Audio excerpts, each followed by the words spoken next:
Oh, I'm taking a video.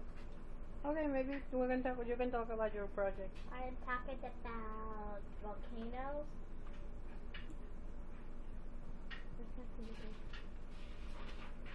A volcano is a mountain or hill, typically peninsula, having a crater or vent through which lava, rock fragments, hot vapor, and gas have been erupted from the Earth's crust.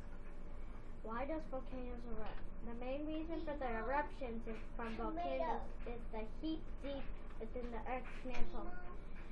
This heat slowly melts rocks to create magma. There's Dylan. Magma is lighter than the solid rock around it, so magma rises and collects in magma chambers. After a while, the magma pushes through. Good job, baby. This serves Earth's surface.